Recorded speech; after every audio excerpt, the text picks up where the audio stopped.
siang hari ini. Ada Ibu Alita Karen, saya juga Bapak Kamarudin Aziz. Saya menyapa langsung saja Ibu Alita Karen ini. Selamat siang Ibu Alita. Ya, selamat siang. Iya, apa kabar ini Bu? Ya, puji Tuhan luar biasa setiap hari. Luar biasa ya, semangat ya. Oke, Ibu Alita Karen ini pendengar adalah koordinator dari Subregion Sulsel Bar ya, dari pengelolaan rencana resiko bencana berbasis komunitas ini yang akan kita bahas di siang hari. Kemudian ada juga Pak Kamarudin ya, Kamarudin Aziz. Iya. Iya. Assalamualaikum Pak. Waalaikumsalam warahmatullahi wabarakatuh. Selamat siang. Sehat semua ini. Alhamdulillah ya. Dan untuk pendengar-pendengar dimanapun berada. Ya, ini beliau ini adalah sekretaris dari Yayasan Komit. Iya. Ya. Nanti dijelaskan Betul. Komit. Saya juga penasaran Komit apa? Komit ya. Iya, betul. Oke, saya langsung saja dulu ke Ibu Alita nih ya. Saya juga baru dengar nih Bu, PRBK. Nah, pengelolaan risiko bencana berbasis komunitas. Iya. Apa sih sebenarnya yang ingin digaungkan oleh PRBK ini dalam tangga kebencanaan dalam khusus ini? Iya. Ya, terima kasih. PRBBK, pengelolaan resiko bencana berbasis komunitas. BBK ya? Iya, BBK. Ini sudah diinisiasi sejak beberapa tahun yang lalu oleh teman-teman yang mengelola isu bencana. Saat ini sudah memasuki tahun ke-14 ya. 14. Iya. Udah. Iya. 14. Sudah cukup lama. Nah, kami di Region Sulsel Bar ini terbentuk. Ini sebetulnya proses. Tapi ini baru terbentuk kemarin. Saya sebagai koordinator untuk satu kegiatan yang skopnya lebih luas. Ada kegiatan nasional yang saat ini berlangsung dari tanggal 20 sampai tanggal 24, itu konferensi nasional. Konferensi nasional pengelolaan risiko bencana berbasis komunitas. Jadi sebelum konferensi nasional ini diadakan, sebelumnya diadakan dulu di region-region. Dan kami masuk di region Sulawesi, Subregion Sulsel. Region Sulawesi sendiri ada 4, Sulawesi Utara, Sulawesi Selatan dan Barat, Sulawesi Tenggara dan Sulawesi Tengah. Sulawesi Tengah dan tambahan itu Gorontalo mengikuti Sulawesi Utara. Nah, sebelum itu kami sendiri di sini kami sudah adakan kegiatan sebelumnya, yaitu webinar FGD bagaimana mengelola risiko bencana atau bencana yang terjadi. Nah, pada saat webinar itu ada 4 narasumber, ada 4 pemantik diskusi dan 3 penanggap. Salah satunya itu adalah Bupati Luwu Utara. Jadi berbekal dari webinar ini, kemudian kami membuat satu rumusan dan membawa rekomendasi ini ke nasional. Nah, salah satu tim perumus ini yaitu Denun, saya biasa sih pakai Denun, tapi Pak Kamarudin Aziz Denuntung tepatnya. Iya, singkatan. Denuntung. Iya. Denuntung ini adalah salah satu tim perumus dari kami berlima. Nah, nanti beliau akan menjelaskan lagi seperti apa sih pengelolaan risiko bencana itu. Nah, kami ini kemudian membuat rumusan dan memberi rekomendasi untuk dibawa ke konferensi nasional ini, diplenokan, dan itu akan berubah menjadi satu kebijakan untuk isu-isu kebencanaan. Kan kita tahu bencana itu resiko, apalagi pengelolaan resiko bencana itu bukan hanya wewenang atau tugas salah satu lembaga saja, misalkan BPBD di sini, tapi menjadi tugas kita bersama. Apa yang bisa kita lakukan? Kalaupun kemudian kita tidak bisa menghilangkan bencana itu sama sekali, bagaimana kemudian kita bisa mengurangi risiko bencana itu? Bahkan bisa mengelola bencana itu menjadi suatu peluang. Nanti Dengenun akan bercerita bagaimana teman-teman di beberapa wilayah, misalkan di Luwu, kemudian di Wajo, itu mereka akan apa sih yang mereka lakukan pada saat bencana banjir misalkan datang melanda daerah mereka. Nah, itu yang kemudian kita bisa belajar apa meminimalisir, mengubah ancaman itu menjadi peluang. Nah, seperti itulah pengelolaan risiko kebencanaan berbasiskan masyarakat. Di mana pengelolaan risiko bencana berbasis komunitas ini dikatakan di sini yang saya telusuri bahwa satu pilar penting ini upaya pengelolaan risiko ini, dan ini umumnya diterima juga oleh kalangan ahli bencana ya, karena ada pendekatan-pendekatan yang digunakan bukan hanya dari berbagai pihak ya, tapi tentunya juga ada prinsip-prinsip efisiensi dan idealisme atau di dalam semua, pokoknya merangkum semuanya lah untuk kemaslahatan bersama. Betul, ya. betul. Baik, mungkin bisa lebih lanjut nih Pak Nurdin. Iya. Saya nggak bilang Demnun ini. Iya. Iya. Ini ada yang ingin dilanjutkan. Iya, terima kasih. Betul. Jadi saya kira yang pertama kami terima kasih ya sudah diberi kesempatan untuk bicara di Pro 1. Ya. Ini luar biasa untuk kami. Jadi komitmen saya Ibu Ita ini adalah bagaimana menyukseskan konferensi nasional ini dengan memasuk informasi faktual dari Sulsel Bar. Jadi yang kita lakukan tadi itu sebenarnya ya mungkin juga sebelum itu saya ingin ceritakan. Jadi Yayasan Komit ini tugas kita ini kan mendorong bertemunya aras bawah ke atas supaya pemerintah itu bisa ketemu di tengah-tengah. Jadi mendorong kolaborasi. Nah, pengelolaan risiko bencana menurut saya memang sejauh ini menghadapi kalau bisa menyebutnya persoalan karena kebijakannya belum berpihak, kemudian kapasitas masyarakat itu menjadi teralienasi, tersisihkan dalam skema pembangunan daerah. Kenapa saya bilang demikian? Begini. Kebijakan ini meskipun undang-undang ada, meskipun aturannya banyak, memberi ruang untuk komunitas masyarakat untuk masuk di dalam mekanisme perencanaan atau pembangunan bersama itu menjadi sangat langka, sangat kurang pelibatan masyarakat. Itu fakta. Efektivitas pengelolaan risiko bencana juga ini lebih banyak bicara tentang kepentingan pemerintah saja yang disebut sebagai, kira itu dibilang BPBD saja yang ini. Padahal ada banyak praktik di desa-desa itu yang sangat bagus menggambarkan bahwa resiliensi kemudian kesungguhan masyarakat untuk bersatu padu mengelola kebencanaan mereka itu juga sudah terbukti ada. Nah, ini harusnya kan menjadi pelajaran buat semua bahwa kekuatan masyarakat itu ada. Harusnya pengambil kebijakan itu memberikan ruang masuknya hal-hal seperti ini di dalam perencanaan mereka. Yang saya ingin bilang, kalau ada perencanaan, ada pengelolaan risiko bencana, harusnya dalam skema program itu masyarakat harus dijadikan key player, penentu di dalam. Misalnya begini konkretnya, kalau saya mengatakan pembangunan kapasitas stakeholder, orang lebih sering menggelar pelatihan-pelatihan itu bukan pada target yang benar, target yang tepat. Masyarakat yang sekadar datang pelatihan kemudian ketika dia kembali tidak pernah ada monitoring, tidak pernah ada pengecekan ini efektif atau tidak. Ya itu mungkin mungkin disimpan di laci aja nih Pak. Iya, itu. Implementasi ke dalamnya. Iya, jadi Komit punya pengalaman di Wakatobi itu bagaimana mendorong perencanaan pengelolaan risiko bencana itu betul-betul memberi ruang masuknya masyarakat sebagai pemerkaya konten perencanaan. Jadi masyarakat desa dilibatkan. Nanti kalau itu kemudian masuk di perencanaan kan konsekuensinya pemerintah harus mengalokasikan sumber daya kan. Bisa uang, bisa kelembagaan yang tadi yang PPBD yang kompeten itu, dan ini yang kita mau dorong. Nah, case yang kita temukan di pengalaman di Luwu, di Wajo, termasuk di Sulbar ya, ada di Fabel itu menurut saya fakta-fakta bahwa mereka itu membutuhkan atensi, membutuhkan membutuhkan ruang untuk mereka bisa betul-betul dipertimbangkan dalam pengelolaan risiko bencana berbasis komunitas.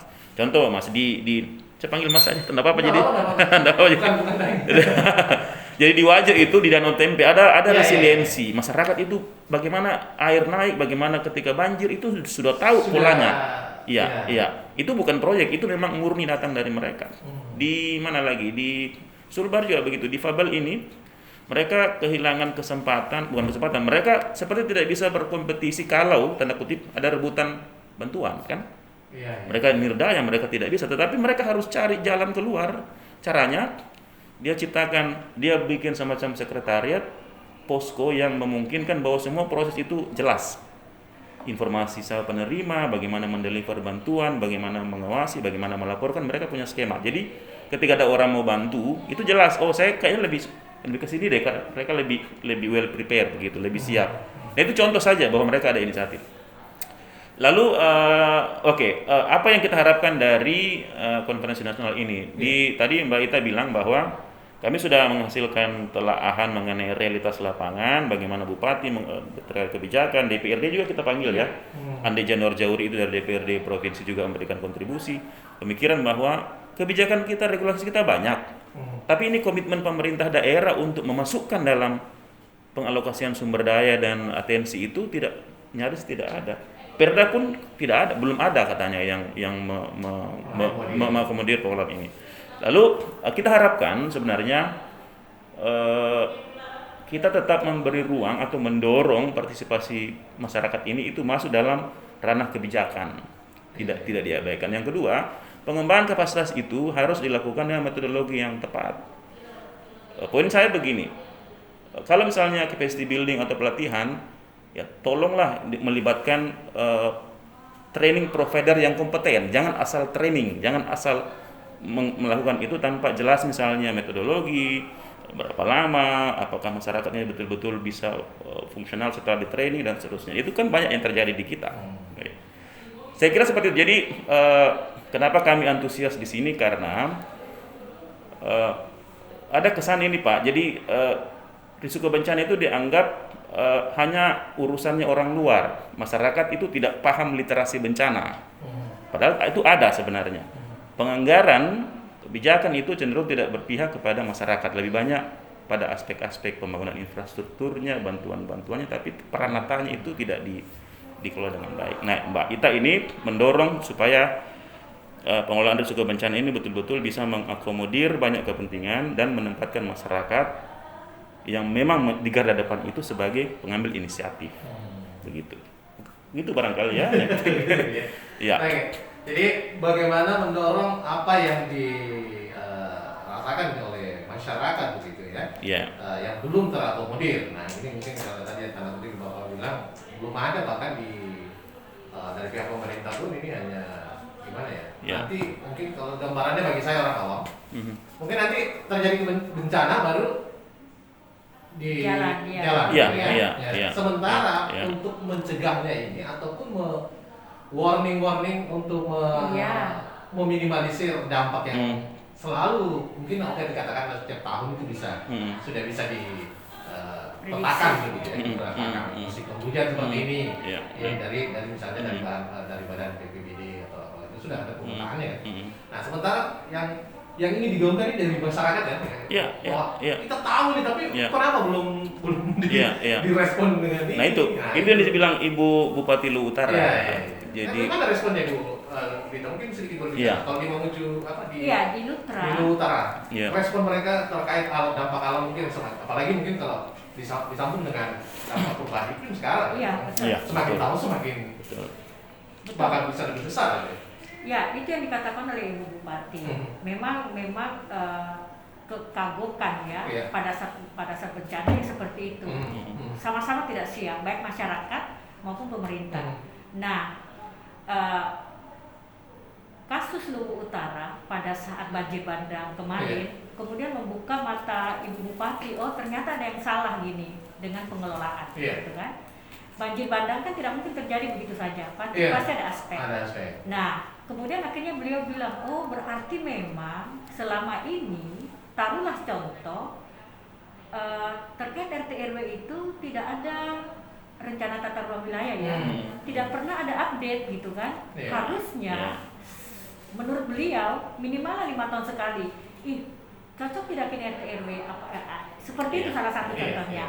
Nah, kalau itu kemudian dievaluasi setiap 5 tahun atau 3 tahun, itu kan kemungkinan banjir bandang itu misalkan tidak akan terjadi.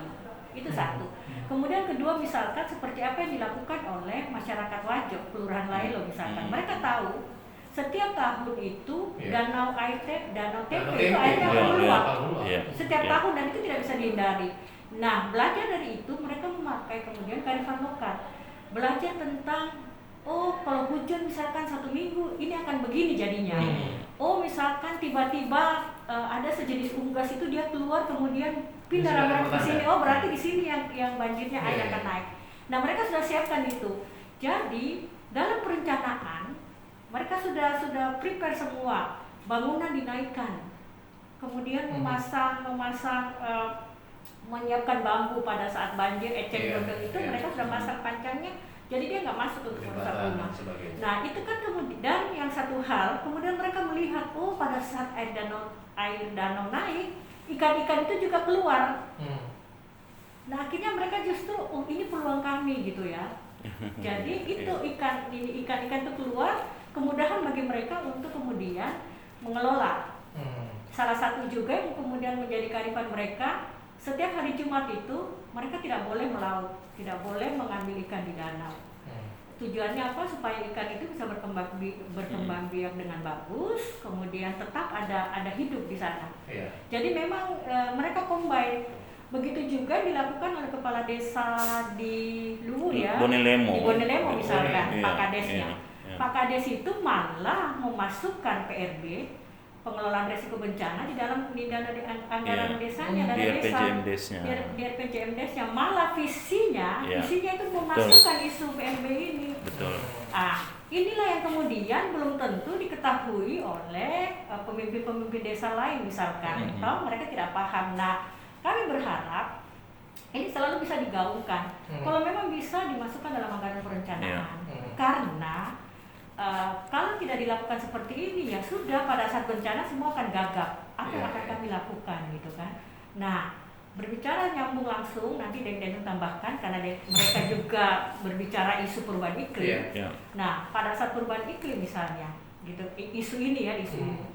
Kita perhatikan Makassar misalkan, untuk pembangunan kota, kemudian daerah pesisir sekarang terancam, ya, terancam banyak kemudian perempuan dan anak-anak yang betul-betul merasakan dampak ini.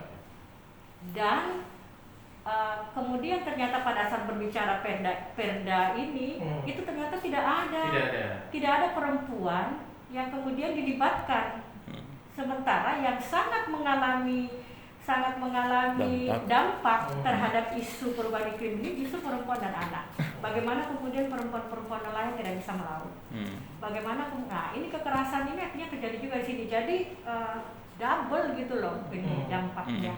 Nah seperti itu. Inilah yang kemudian kami ingin gaungkan.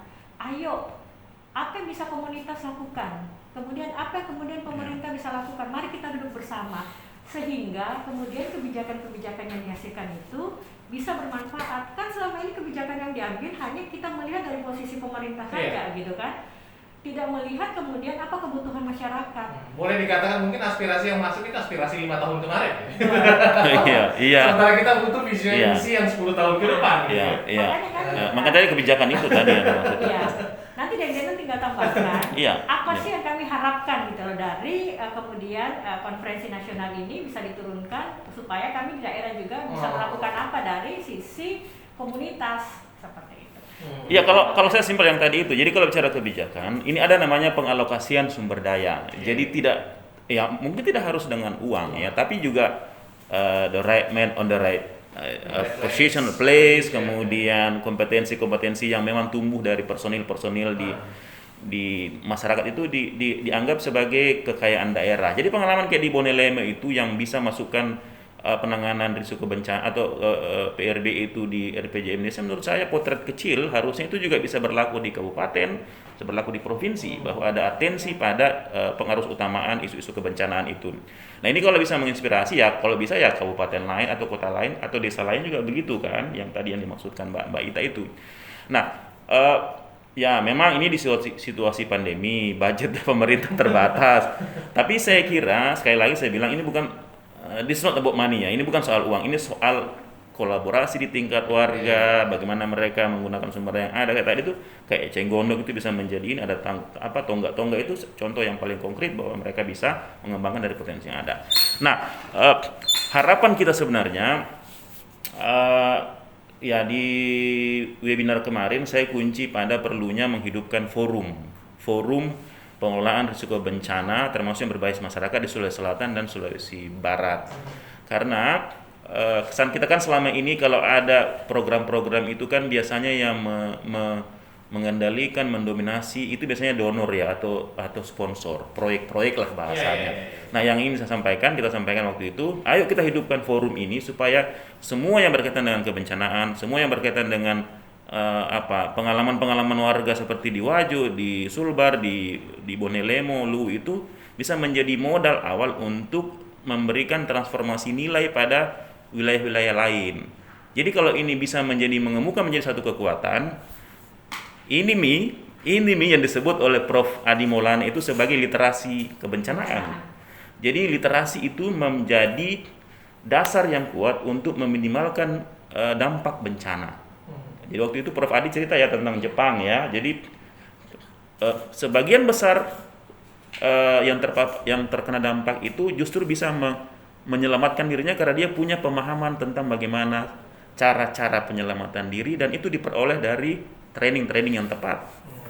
Nah, saya terus terang beberapa kali ikut training, bahkan menjadi fasilitator untuk beberapa kabupaten kota di Sulsel. Yang saya ingin bilang, kalau itu kemudian akan diteruskan, mungkin metodologinya harus dibuat lebih bagus, lebih relevan dengan kebutuhan peserta, tidak sekadar seremoni, dan perlu ada follow up-nya. Follow up-nya, alumni pelatihan itu harus diajak untuk berbagi pengalaman, update, dan merefresh kembali apa yang dia sudah tahu dan apa yang mungkin akan dia perlukan lagi. Nah, ini saya kira contoh yang ingin kita dorong. Kalau lihat antusiasme peserta di webinar kemarin itu jelang konferensi ini, saya kira saya senang sekali karena DPRD-nya ada, Bupati Luwu Utara ada, kemudian praktisi LSM yang terkait di disabilitas, kemudian pesisir dan laut juga ada, dan seterusnya. Khusus untuk Kota Makassar, saya kira perlu juga memang penekanan pada implikasi di masyarakat pesisir, misalnya rope ya. Kalau kita pernah lihat kayak di Panampu dan sekitarnya atau Teluk itu kan kalau naik pasang air naik bersamaan dengan hujan, banjir itu ekstrim sekali tuh. Jadi ini harus diantisipasi kan. Nah, itu bagaimana memunculkan inisiatif di tingkat warga, di tingkat komunitas, itu harusnya menjadi atensi pemerintah kota juga. Jadi mereka ditumbuh kembangkan kesadarannya dan mau mengambil inisiatif. Saya kira itu kuncinya. Komit punya pengalaman di Wakatobi, Pak. Di Wakatobi itu pokoknya kita mau masukkan isu-isu kesiapsiagaan bencana itu, perubahan iklim itu di dokumen RPJMD-nya. Kalau masuk di dokumen RPJMD, konsekuensinya akan ada pengalokasian sumber daya, anggaran, bisa sarana prasarana dan seterusnya. Dan itu menurut saya yang kita harapkan dari kebijakan-kebijakan yang terbarukan itu. Dan tidak semua begitu. Ada kabupaten bilang, tidak ada anggaranku, tidak ada ini, kita fokus ini ya. Kalau begitu bagaimana? Ya kalau tidak bisa, paling tidak Anda mudahkanlah kerja-kerja komunitas itu supaya bisa bergairah ya, menjelarkan pengetahuannya, pengalamannya, dan apa yang menjadi inspirasi dari mereka. Saya kira seperti itu yang kita harapkan. Ya. Peran komunitas di sini ya sangat diharapkan gitu ya.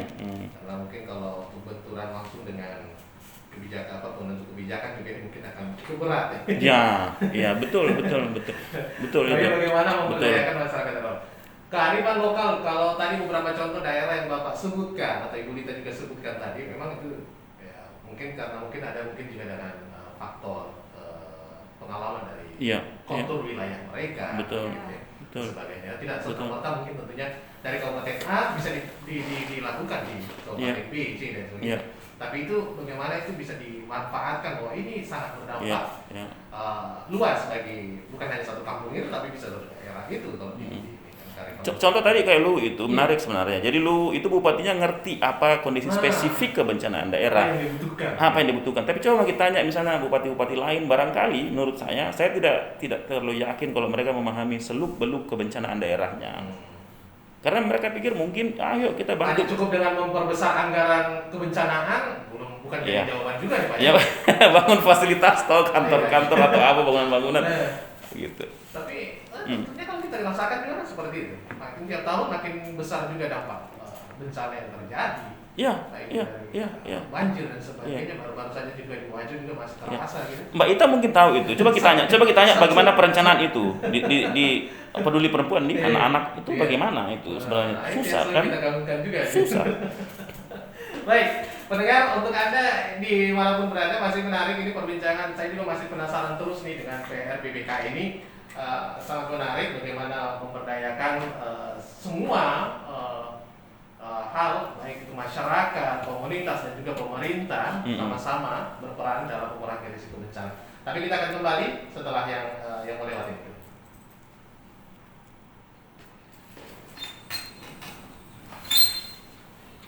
Masih berapa lama? Sampai jam berapa? Masih ada 10. Masih ada 10 menit. Oh, oke. Dia segera menutup wajah dengan baju atau handuk basah. Baju atau handuk basah bisa membantu agar asap pekat kebakaran tidak terhimpit sesi terakhir ini ya. Iya. Nah, apa yang fokus ingin disampaikan lagi? Mengajak mereka untuk pertama mau terlibat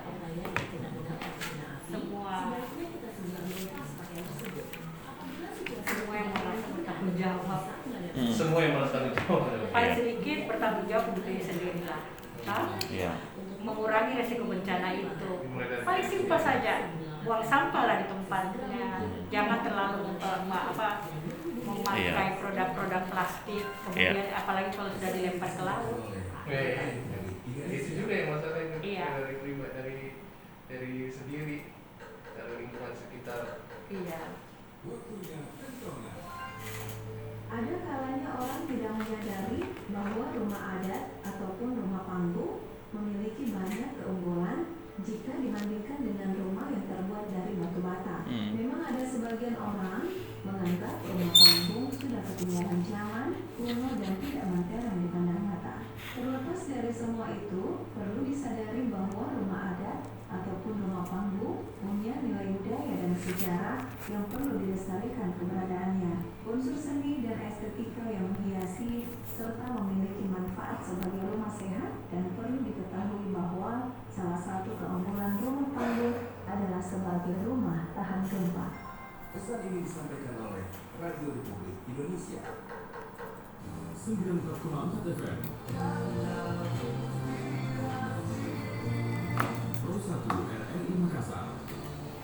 Ya, kita lanjut lagi di program spesial kita terkait pengelolaan risiko bencana ya, berbasis komunitas ya. Kita masih bersama Ibu Alita Karen dan juga Bapak Amar Grasis ini di ruang dengarannya.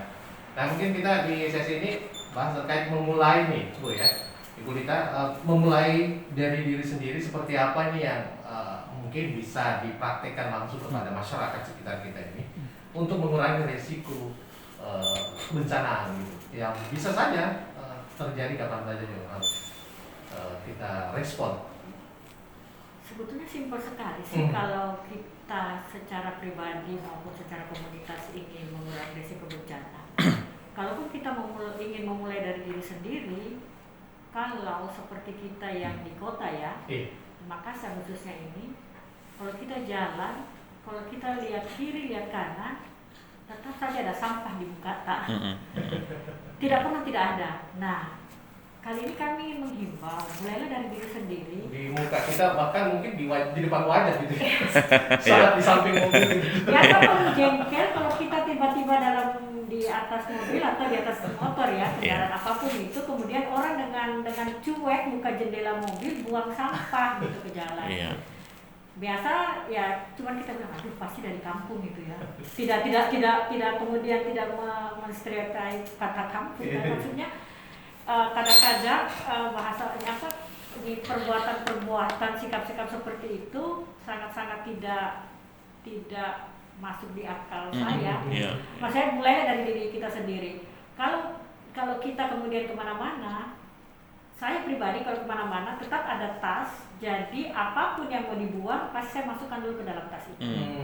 Nah, ini kan bisa mengurangi. Biasa kalau ke pantai, coba kalau kita ke pantai, tidak ada satu pantai pun yang bersih dari sampah. Botol-botol aqua, botol-botol air mineral, plastik gitu. Aduh, kalau itu ditelan oleh ikan atau mamalia di laut, bayangkan. Selalu kita lihat kalau di berita itu begitu dibelah itu perut ikan justru plastik itu ada. Nah, kenapa kita tidak mulai dari itu? Itu kalau di kota, kalau masih di desa, masih agak nenek sedikit, janganlah kemudian kita memotong pohon sembarangan. Nah, seperti itu. Itu dia dimulai dari yang kecil-kecil. Kan dari hal kecil kemudian hal besar akan terjadi. Nah, kenapa kita tidak memulainya dari itu?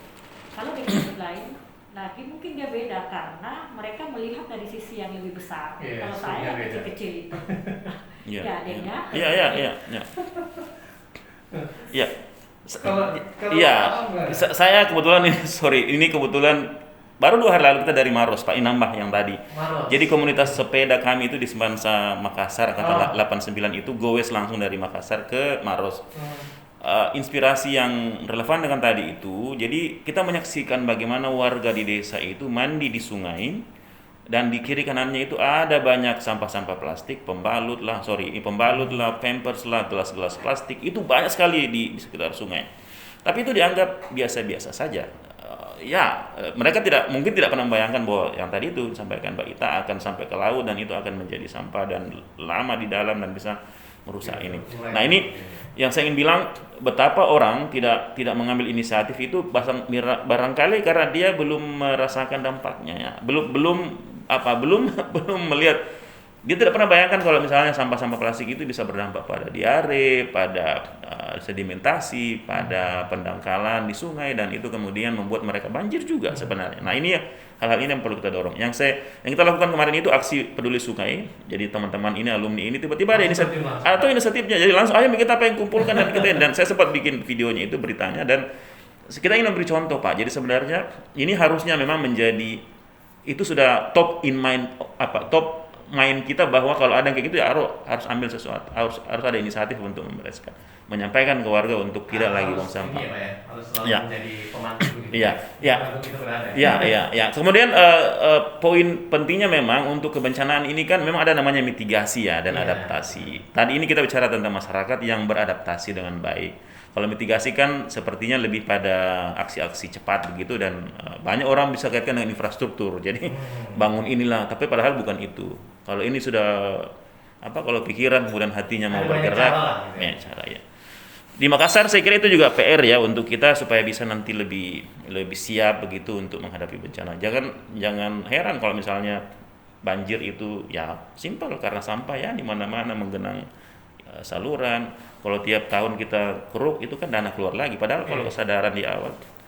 Lalu yang ketiga mungkin ini harus dilihat dari hulu hilir ya. Jadi yang terjadi di hulu itu bisa berdampak ke hilir. Jadi selama ini kan penanganan hanya di hilir aja. Makanya konsekuensinya adalah kalau saya kerjasama antar kawasan, pemerintah provinsi juga mungkin harus diketuk hatinya supaya mengambil inisiatif mengkonsolidasi kabupaten kota itu supaya membangun komunikasi, kemudian memberikan reaksi atau aksi ketika ada sesuatu yang berubah di hulu hilir itu. Penebangan hutan, kayak tadi di Lu Utara itu saya kira jelas sekali Ibu Indah mengatakan, ya kalau memang ada informasi di awal bahwa ada sesuatu seperti itu harusnya kan diinformasikan ke kita, karena soal perizinan mungkin bukan dia yang kasih izin tapi di atasnya. Nah, anggota DPRD Sulsel juga Pak Januari itu bilang begini, ada berapa perda itu, 120 berapa perda, belum ada satupun yang menyentil atau mengurusi tentang pengelolaan risiko bencana berbasis komunitas. Jadi ini kita harus dorong ya. Berarti masih PR besar nih Pak? PR besar. Saya kira kita akan sampaikan ini ke Pak Gubernur juga bahwa perlu untuk segera. Tadi itu soal forum ya. Saya insya Allah nanti kita akan coba komunikasi ke beliau. Kalau perlu ketemu Pak Gubernur. Kira-kira bocorannya kalau dari forum kemarin apa nih? Yang digaungkan lebih masih seperti tahun-tahun kemarin atau gimana? Jadi ya mungkin ini keliru ya, mungkin ini juga tidak tepat. Jadi kalau saya malah mengajak stakeholder di Sulsel Bar, pakai itu LSM, pemerintah, kampus, masyarakat sipil untuk mulai menyiapkan diri, membangun komunikasi, membangun kesepahaman untuk menjadi garda depan dalam mengantisipasi terkait pengelolaan risiko bencana itu. Jangan berharap pada bantuan dari luar. Jangan selalu berharap bergantung pada pihak luar dalam proyek-proyek itu. Kita punya banyak organisasi, kita punya banyak komunitas kayak tadi itu di Bonelemo, di Wajo, itu bisa menjadi bagian dalam forum-forum kerjasama seperti itu. Kalau ini hidup, saya kira kita akan punya cara. Bisa. Iya. Nah, mindset ini juga, ya kembali ke mindset juga, kalau teman-teman menyadari bahwa we have to do something, kita harus ada inisiatif dari personal, itu akan sangat bagus untuk Sulsel ke depan. Nah ini juga harus dipahami pemerintah daerah. Kalau bikin kegiatan, pastikan juga bahwa ini betul-betul melibatkan yang punya pemahaman atau kompetensi mengenai itu. Jangan asal mengajak orang begitu tuh untuk hadir kemudian saya kira itu pusatnya. Ya saya kira mudah-mudahan nanti Mbak Ita setelah ini kita harus laporkan ke pemerintah, bisa Pak Wali Kota, Pak Dani, bisa ke bupati-bupati di sekitar Makassar, misalnya Mbak Minasata atau Sulsel, Gubernur untuk ayo kita harus utamakan ini isu kebencanaan. Kalau tidak nanti repot kita nanti. Gitu Pak, saya kira dari saya itu. Apalagi ini sudah apa ya? Menanti lagi nih bagaimana musim Iya. pemilihan tahun ini ya. Iya. Pasti akan ada lagi potensi-potensi. Saya kira kita mau bilang menanti perhelatan pilkada lagi. Mungkin kalau dari dulu. Banjir di Makassar kan setiap tahun berulang Iya. dan beberapa Semakin- tahun terakhir kita melihat tidak Semakin besar ada dampaknya. Iya, maksud betul. saya tidak ada persiapan untuk apa yang dilakukan pada saat Iya, banjir. iya. Tidak seperti apa yang dilakukan oleh masyarakat Danau Tempe misalkan. Ada banjir, gitu kan? Berarti kita harus menyiapkan ini. Bahkan sekarang itu di sekitar Danau Tempe itu masyarakat sudah membangun, mereka sudah punya rumah sudah lebih tinggi dari danau itu. Dan ada tahapannya. Jadi mereka sudah tahu kalau air naik segini sampai tiap atap rumahnya pun sampai atap rumah itu sudah didesain sedemikian rupa Iya. untuk menyimpan rakit. Hmm. Jadi di tiap rumah itu begitu airnya sampai di atap rumah, rakit itu jalan. Atap tidak akan bergeser. Jadi itu mereka sudah persiapan sampai ke sana. Sementara kalau kita mau jeli, kita mau melihat sampai saat ini, kalau kita mau membuka mata gitu ya, kita masih belum siap di Makassar ini dengan banjir pada Iya. saat hujan. Iya. Yang ada mungkin Yang ada hanya menyiapkan rakit. yang menyiapkan itu, tapi juga yang disalahkan ya memang bukan ya cuaca ini memang Iya. tahun ini memang lebih besar, lebih intensitas Ya, gitu. padahal harusnya kita sudah berpikir ke sana dan hak masyarakat juga untuk tahu gitu kan. Harusnya juga BMKG selalu harus tetap Iya. curah hujan sekian supaya masyarakat ini kan kurang Iya. informasi terkait cuaca. di cuaca ekstrem. di masyarakat kita menurut saya mereka juga sudah punya cara ya untuk beradaptasi. Jadi ini fakta juga. Saya compare kayak Wakatobi itu yang ada masih banyak rumah-rumah panggung misalnya. Itu kan enak sekali mereka untuk adaptif. Jadi kalau misalnya dia tahu air rob naik gitu, dia pasti bisa nambah lagi tiang itu ada batu lah ditambahkan. Nah, jadi mereka beradaptasi di situ.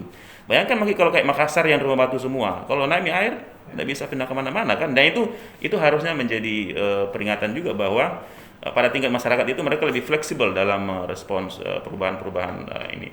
Tadi soal rumah tadi kan di iklan tadi kan ada itu rumah panggung, rumah kayu itu kan ada juga baik-baiknya. Lalu yang kedua isu-isu perubahan iklim. Jadi untuk konteks Makassar, saya kira sampai Mamuju misalnya itu kan isu-isu kebencanaan di laut ini kan juga besar ya, gelombang tinggi, kemudian abrasi, kemudian rob itu juga perlu menjadi perhatian. Iya. Nah itu perlu jadi perhatian.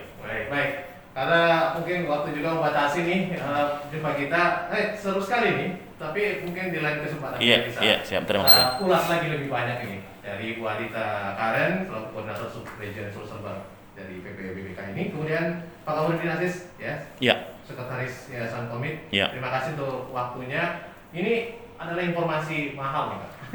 Terima kasih. Mahal bagi masyarakat Ya. di masa saat ini ya untuk tetap tanggap. Selain pandemi, ada kebencanaan juga yang selalu menghindar kita. Baik, mudah-mudahan di sesi lain waktu kita bisa simak lagi pembahasan lebih dalam terkait kebencanaan ini. Dan saya mengucapkan juga terima kasih atas atensi Anda pendengar. Sampai jumpa. Assalamualaikum warahmatullahi wabarakatuh. Waalaikumsalam warahmatullahi wabarakatuh. Terima kasih. Ya.